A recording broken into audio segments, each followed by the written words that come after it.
Hello बच्चों, let's see the question. Match the column first with column second. Column first and column second. Option A P wave, depolarization of ventricles. Option B QRS complex, repolarization of ventricle. Option C T wave, coronary ischemia. Option D reduction in the size of T wave, depolarization of atria and repolarization of atria. ठीक है, separate लिखा है यहाँ पे fifth में. अब देखो यहाँ पे हमें 2 कॉलम्स गिवन है and we have to match column first with column second.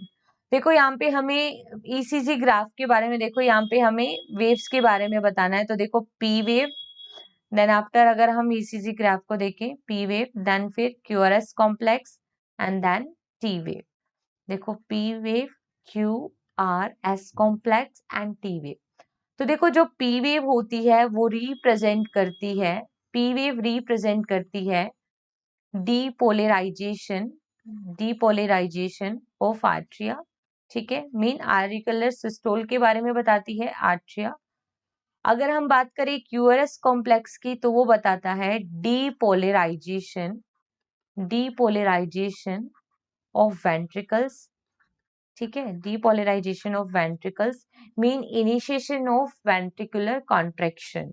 And T wave represent करती है रिपोलराइजेशन ऑफ वेंट्रिकल्स. रिपोलराइजेशन का मतलब होता है रेस्ट कंडीशन एंड डीपोलराइजेशन का क्या मतलब होता है, कॉन्ट्रैक्शन की स्टेज में. ठीक है, अब देखो पी वेव क्या रिप्रेजेंट कर रही है, डीपोलराइजेशन किसका, आर्ट्रिया का.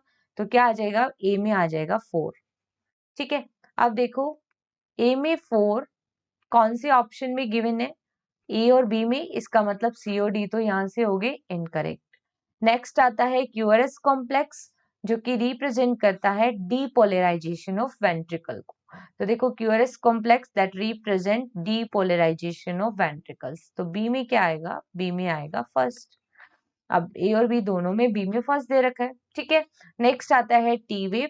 टी वेव रिप्रेजेंट करती है रिपोलराइजेशन ऑफ वेंट्रिकल्स. तो सी में आएगा सेकेंड. ठीक है, सी में सेकेंड आ रहा है. ठीक है, यहाँ पे भी सेकेंड आ रहा है. अब नेक्स्ट रीड करते हैं reduction in the size of T wave. अगर टी वेव के साइज में रिडक्शन होता है तो क्या होगा. तो देखो इस केस में, ये कौन से केस में हो सकता है, कोरोनरी इस्चीमिया के केस में. ठीक है, देखो डी में क्या आएगा, डी में आएगा थर्ड. तो यहाँ पे करेक्ट ऑप्शन क्या आ जाएगा, ओनली ऑप्शन ए. और कोरोनरी इस्चीमिया के केस में क्या होता है, अगर किसी ब्लड वेसल के अंदर ब्लॉकेज आ गया है, ठीक है, उस कंडीशन में हार्ट को प्रॉपर ब्लड नहीं मिल रहा, जिसकी वजह से ऑक्सीजन सप्लाई और न्यूट्रिएंट सप्लाई रुक जाती है, और जिसे हम कहते हैं कोरोनरी इस्चीमिया. ठीक है, जिसकी वजह से टी वेव का जो साइज है वो रिड्यूस हो जाता है. तो यहाँ पे जो आंसर करेक्ट होगा that is only option A. Best of luck.